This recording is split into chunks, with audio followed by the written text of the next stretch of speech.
Et bonjour à tous et bienvenue pour un nouveau récap Squash FM pour All Elite Wrestling. C'est Dumble J, votre humble serviteur. Et on perd pas de temps, on se retrouve pour ce Dynamite post All-In à Chicago, au Bailin Bank Aragon Ballroom. Je pense qu'on peut faire des noms un peu plus courts pour la prochaine fois. Devant à peu près plus de 1100 personnes. On sort tout juste de All-In. Si jamais vous n'avez pas encore eu l'occasion d'aller écouter notre dernier podcast sur All-In justement, avec Sofiane, on en profite pour débriefer absolument tout ce qui s'est passé. On parle du futur d'All Elite, on parle un petit peu des conséquences de chaque chose qui s'est passé dans le show, donc on prend notre temps, on argumente sur à peu près tout et on essaye de vraiment de prendre le temps d'analyser tout ce qui a été fait pendant All-In. Et donc là on arrive juste après All-In pour ce show-là. Sur une arène un peu plus intimiste, qui est sold out d'ailleurs.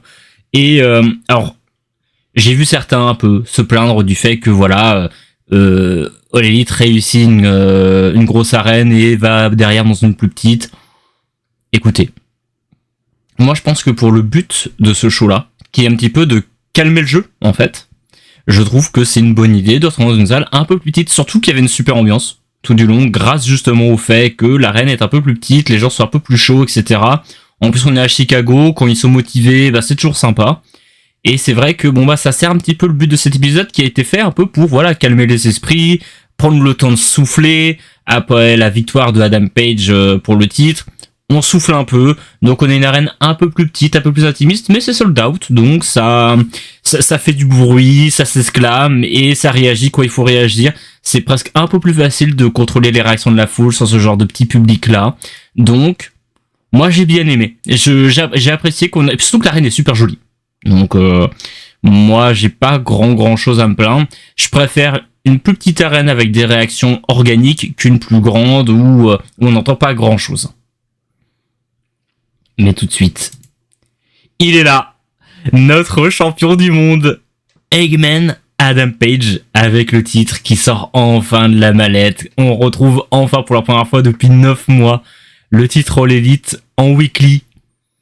Et quelle belle ceinture quand même. C'est vraiment une belle ceinture qui est portée par un très beau garçon également, qui nous fait un petit discours de babyface. Ça dure à peu près 5 ou 6 minutes je crois. Et voilà, il dit qu'il a fait ça pour nous, plus que pour lui. Il remercie tous ceux qui ont tenté avant lui, de battre Moxley ou qu'on a mis une pierre à l'édifice de la défaite de Moxley. Il remercie Orange Cassidy, il remercie Darby Allin, Hobbs, Shibata, etc. Donc à peu près tout le monde. Et surtout, il va même remercier Swerve Strickland à la fin de son discours. Donc, est-ce que là, on sait que l'âge de guerre est jamais définitivement tiré entre les deux, mais on est au moins sur un cessez-le-feu entre les deux, et ça fait plaisir de voir que les personnages évoluent, que on est allé là, et si on nous a emmené là, c'était pour que on soit servi à la fin, et on n'en est pas encore au point où on verra un jour Hangman Adam Page et Swerve faire équipe, mais on est sur quelque chose où au moins il y a un accord de non-agression, on va dire. Mais un beau discours, un beau discours d'intro qui fait plaisir, le public réagit bien, tout le monde voulait voir Adam Page gagner et il a gagné. Donc tout le monde est heureux.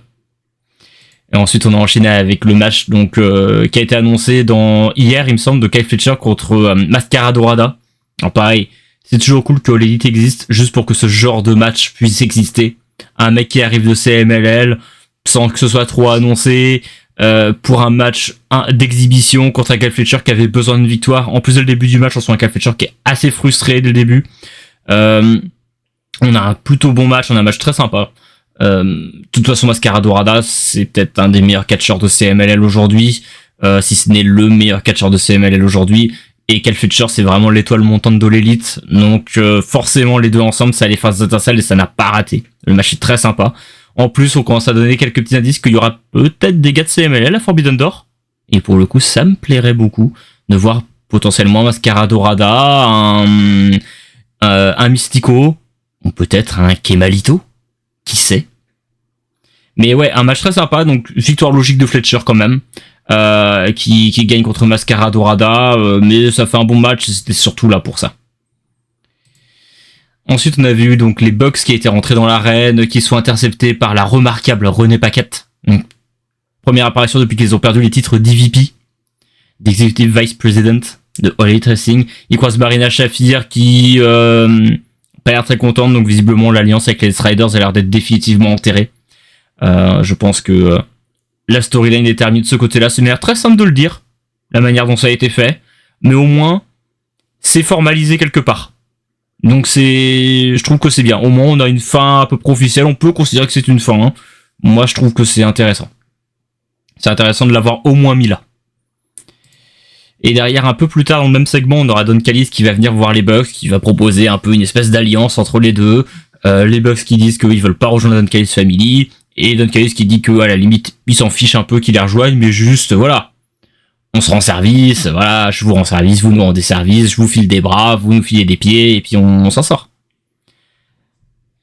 Mais voilà, les Bucks ils sont pas contre bosser temporairement avec Don Callis, donc pourquoi pas. De toute façon, on va voir ça un peu plus tard dans le show, de toute façon. On a enchaîné après avec un segment sur le Earth Syndicate. Donc pour teaser un petit peu les victoires d'All-In, voilà, le Earth Syndicate qui sort très gagnant de All-In, avec du coup, Bobby Lashley et Shelton Benjamin qui ont conservé les titres dans du Triple Threat Tag. Donc si vous avez écouté la review de All-In, vous savez que pour moi c'était un match qui a été particulièrement décevant, en tout cas de mon côté. N'hésitez pas à aller voir la review pour savoir pourquoi, si vous ne l'avez pas déjà fait. Et donc voilà, ils expliquent que MJF également il a gagné le Gauntlet, donc voilà, leur Syndicate a tout gagné ici. MJF qui fait sa promo, qui annonce qu'il veut battre Adam Page, mais sur un cash-in clean. Donc voilà que le contrat ce sera il dit emergency glass. Donc voilà, une espèce d'alarme d'urgence au cas où il se passe une couille, mais il veut essayer d'obtenir une chance à la régulière avant. Donc pourquoi pas, est-ce que MJF va tenter de gagner des matchs pour être challenger, est-ce qu'on va le voir avoir une chance avant au titre avant d'encaisser le contrat? Pourquoi pas, je suis curieux de voir, j'aime bien comment on se précipite pas, on va voir où ça va. Bien, on a l'entrée des Bucks, du coup pas de pyro pour l'entrée, il y a les Titantrons qui vont même passer sur l'espèce de PowerPoint moche également. Voilà, ils ont plus de budget, ils sont devenus pauvres. Ils ont perdu leur titre de vice-président et du coup ils se foutent de leur gueule. Moi ça me fait toujours un peu de peine. J'ai du mal à me satisfaire. Alors je comprends que le but c'est de se satisfaire un petit peu, de se moquer des méchants qui étaient manipulateurs et tout, parce qu'ils abusaient de leur pouvoir, tout ça. Mais moi, à titre personnel, quand je vois ça, ça me fait un peu de peine de les voir un peu tristes, qu'on se foute de leur gueule. J'espère que ça va pas trop durer longtemps, parce que du coup moi ça va me les rendre ultra sympathiques très vite pour moi. Donc ouais.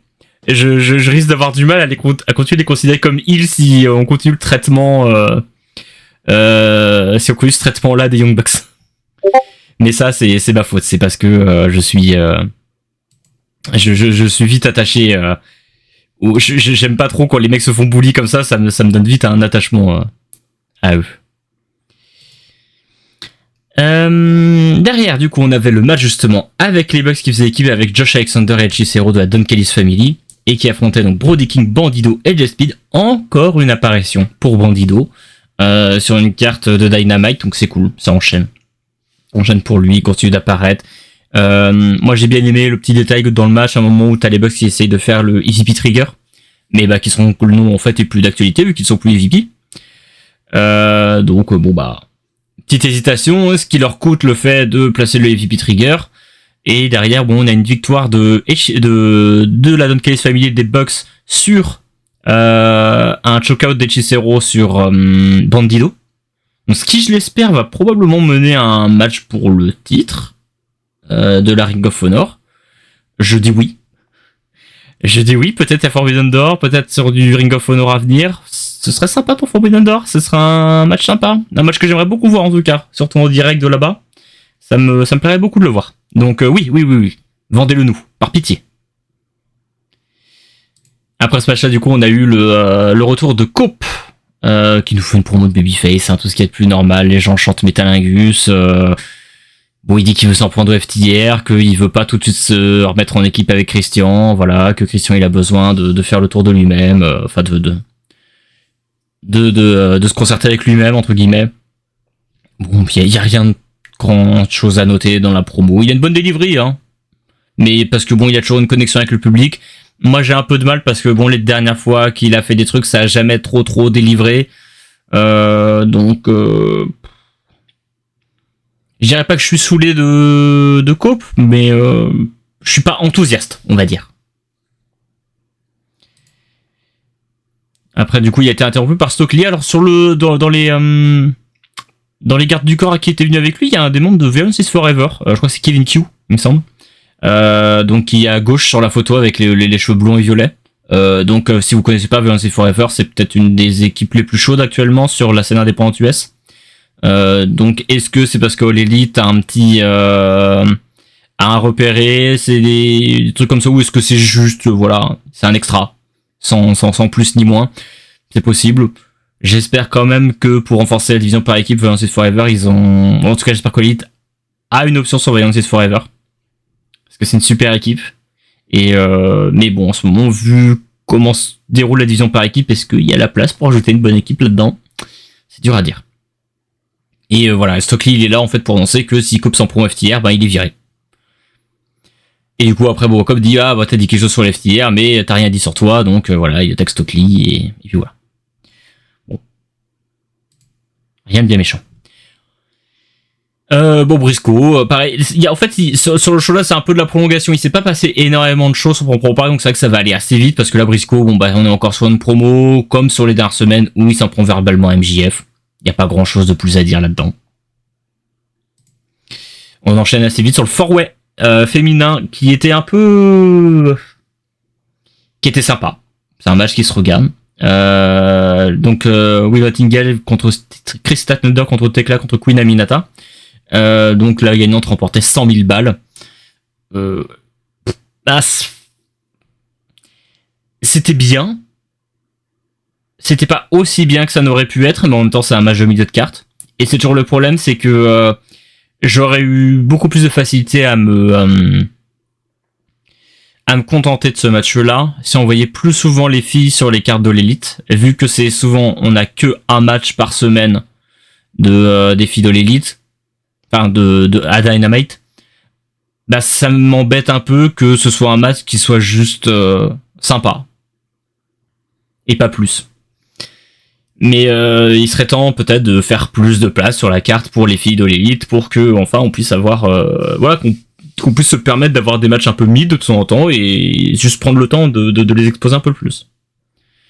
Surtout que là après ça va être un peu rushé parce que tout ce qui est segment féminin va être fait à peu près dans la même demi-heure, 3/4 d'heure. Donc on met tout au même endroit et puis après on se débarrasse t'as vraiment l'impression que c'est on se débarrasse des filles et puis après on repasse aux choses sérieuses, donc ça m'a un peu embêté comme traitement. Tekla gagne le four-way et elle sera aidée par Julie Hart et Sky Blue, visiblement une nouvelle alliance entre les trois. Mais ouais, pas grand chose à dire sur le match. On tente d'avancer, voilà, on avance des pions à gauche à droite, on nous présente un nouveau trio féminin. Bon, pourquoi pas. Tony Storm sur un des balcons de l'arène, un très joli balcon de l'arène, toujours avec ce petit dégradé rouge et noir, mais avec les teintes de rouge, un peu la Sin City. Toujours très agréable quand la réalisation fait des efforts. Donc voilà, après avoir constaté le site, là où je trouve que c'est intéressant, c'est qu'elle apporte vraiment une position vraiment différente des autres champions par rapport à son titre. Enfin, elle a vraiment une proposition qui est très différente par rapport à tous les autres champions de l'élite. Le titre, il est bien mis en valeur sur elle, et la victoire sur Mercedes, ça aide d'autant à rendre le titre plus prestigieux. Comme on en parlait un petit peu avant, le fait que elle ait battu quelqu'un avec 7 titres et que pour elle, elle a pas besoin de titre supplémentaire, elle a juste besoin de titre World. Ça met quand même ce titre-là vachement en valeur. Et c'est super intéressant, je trouve. Ça rend le titre d'autant plus prestigieux. Elle nous annonce également que Luther s'est blessé pendant le match.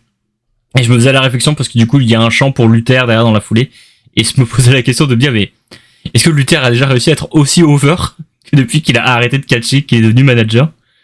Donc franchement, ça fonctionne bien et c'est un peu grâce à Tony et aussi à lui, parce que c'est parce qu'il fonctionne bien avec Tony Storm qu'il se met over et parfait, franchement parfait. Et derrière on enchaîne parce qu'elle est interrompue par Athena sur l'écran géant, qui lui dit tout simplement j'ai gagné le gauntlet féminin, donc j'ai une chance pour le titre n'importe quand. Elle a l'air de plus teaser un espèce de cash-in de son côté. Et la compète Billy Starks qui est derrière elle. Et d'ailleurs, pour la semaine prochaine, ils ont annoncé un Billy Starks contre Tony Storm. Donc, il va être sympa parce que Billy Starks c'est aussi une bonne catcheuse. Et puis bon, bah, juste voilà. C'est cool de dire qu'on va probablement avoir Athena, quasiment toutes les semaines à Dynamite. Et ça, c'est vraiment trop cool. C'est vraiment trop cool parce que c'est peut-être une des meilleures catcheuses du monde actuellement. Donc, et c'est pas Sofiane qui va me contredire là-dessus. Donc, vraiment cool. Derrière, petit segment à 3, j'ai pas trop écouté ce qui s'est dit.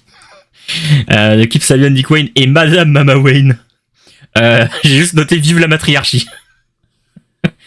Mais voilà, je crois que en gros il taunte un peu Christian, voilà, qui devait voir venir ce qui s'est passé à All In. Bon, voilà, c'était pour nous annoncer voilà la rupture un peu définitive avec Christian et que bon, on aura probablement un match Nick Wayne Christian incessamment sous peu, j'imagine. Mais pas grand chose à dire de plus.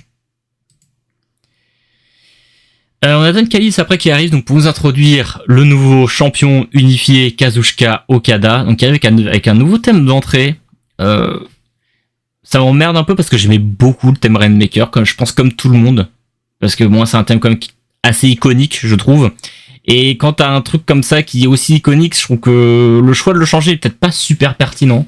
On était, je pense, sur un bon thème à vie pour Okada. Après, le nouveau a pas l'air mauvais, mais ça va prendre beaucoup de temps pour s'y habituer. Hein. C'est pas un mauvais thème, mais ouais. En fait, moi j'ai un peu de mal parce que là, pour le coup, ça fait vraiment chanson. Et j'ai du mal à trouver que ça fit comme musique d'entrée. Donc ouais, je sais pas. Pour l'instant, c'est pas ma cam, mais peut-être que dans quelques semaines, je finirai par accrocher. Ça arrive parfois. La première fois, je suis en mode ah bon, j'aime pas trop ça y bouger, puis après, je finis par apprécier. Donc, je vais lui laisser quelques semaines, mais ça va prendre du temps avant que je m'y habitue. Et là, bon bah Okada, juste un petit squash match. Il fait juste un petit squash tranquille pour sponsorisé par Squash FM, juste pour officialiser un petit peu la prise de fonction de champion unifié. Ça fait plaisir, c'est bien un petit squash de temps en temps. Ça faisait longtemps qu'on n'avait pas eu un Dynamite, donc je suis content d'en avoir vu un. Et après, le match, y a Okada qui call out Swerve en lui disant que voilà, il a fait du mal à ses copains de les Young Bucks. Et donc, bah, Swerve vient. Le EVP, Swerve Strickland, qui vient confronter Okada pour teaser probablement un match pour le titre du côté de Forbidden Door. Hein, Swerve Okada pour la première défense. C'est un beau match, hein. C'est un beau match, c'est un match qui donne envie d'être vu. Et bah ça apporte déjà quand même pas mal de prestige à cette ceinture là. Du coup tu le présentes vite comme étant un deuxième titre mondial au final. Hein. Donc très bien, belle idée de faire ça. Pas de physicalité tout de suite, mais j'imagine que on en verra un peu plus dans les prochaines semaines. Main event déjà. Les Death Riders donc de Moxley, Yuta et j'allais dire encore Cesaro parce que à chaque fois j'ai envie de dire Cesaro, mais Castagnoli contre Powerhouse Hobbs, Mark Briscoe et Adam Page. Moi j'aimais l'idée de mettre Hobbs et Briscoe dans le main event vu qu'ils ont participé un petit peu à toute la rivalité depuis longtemps contre les Death Riders. Ça fait un petit peu mini récompense sur le moment où voilà c'est entre guillemets terminé. On arrive sur la fin. Et de les avoir là qui obtiennent un main event dans une arène chaude, surtout dans un show qui risque d'être pas mal vu, pour les mettre en avant et de pas juste avoir mis bon Ospreay il vend une blessure, visiblement il reviendra pas avant un bon mois, mais de remettre Swerve voilà, ou juste de compiler des main eventers. Tu mets deux mecs qui ont servi, qui ont été des bons soldats et qui ont en plus pas tout le temps été mis ultra en avant pendant toute cette rivalité des Riders parce que bon ben c'était un peu souvent des bons soldats, mais pas les généraux, on va dire. Et donc cool de les garder un peu en avant pour un show là, voilà, qui risque d'avoir pas mal d'audience, hein, on va pas se mentir, et de les mettre en avant là-dessus, j'apprécie. C'est un bon test pour eux et pour donner des billes pour le futur.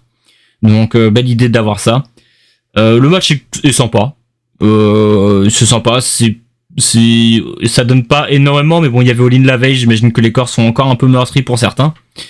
On est sur une victoire logique voilà d'Adam Page qui gagne assez logiquement pour confirmer voilà sa bonne forme de son côté.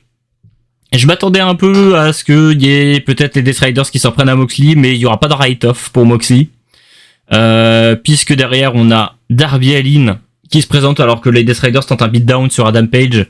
On a Darby Allin qui apparaît en haut, qui fait distraction de Moxley, et donc les Faces reprennent l'avantage, gagnent la bagarre, et donc on utilise le Darby Allin contre Moxley, la revanche. Voilà, pour garder Moxley éloigné du titre pour le moment, on va le lancer dans un programme contre Darby. C'est une bonne idée, le premier match était sympa, donc je suis très curieux de voir le deuxième. Surtout de voir comment ça va tourner maintenant qu'il n'y a pas de titre sur Moxley, ça va être assez intéressant à voir. Maintenant Darby est là à temps plein, il a plus d'objectifs perso à accomplir, en tout cas il en a pas parlé s'il y en a. Et on termine le show là-dessus. C'était rapide, mais en même temps c'était un show qui se voulait, je pense, de calmer les esprits un peu, de prendre son temps et voilà, de se dire c'est un peu l'épisode, voilà, d'animer un peu l'épisode filler. Où on se dit, voilà, là on repose les esprits, on a fini un gros arc de l'élite, on laisse les gens se calmer, reprendre leur marque. Et je pense qu'ils ont pensé peut-être au fait qu'il risquait d'y avoir des nouveaux qui allaient regarder les shows. Donc c'est bien de reposer toutes les bases, de redire bon bah voilà, on a des gentils, on a des méchants, on a des petites rivalités en cours à gauche à droite, on regardait ce qu'on peut proposer, on vous met des matchs avec pas mal de monde. Il y a que un contre un dans le show, c'est le Fletcher contre Mascara Dorada, mais peut-être parce que voilà, t'as envie de montrer que Fletcher c'est une toile montante, et t'as peut-être envie de montrer aux gens que All Elite, ils hésitent pas à appeler des gens de l'extérieur pour faire un petit one shot de temps à autre. On te présente un peu tous les champions, quasiment. Non, c'est intéressant. C'est intéressant parce que voilà, c'est vraiment un show un peu d'exposition, c'est vraiment un show de début de saison, on pourrait dire presque, même s'il y a pas tant de choses que ça qui commencent, mais c'est un bon show qui permet de rattraper ce retard. Et on montre un peu tout ce qu'il y avait en cours, et c'est un show qui se veut pas trop s'emballer, qui veut se calmer. Je pense qu'on va commencer à reprendre les choses sérieuses la semaine prochaine. Et d'ailleurs, en parlant de la semaine prochaine, on se retrouvera pour un nouveau récap de Dynamite avec Squash FM.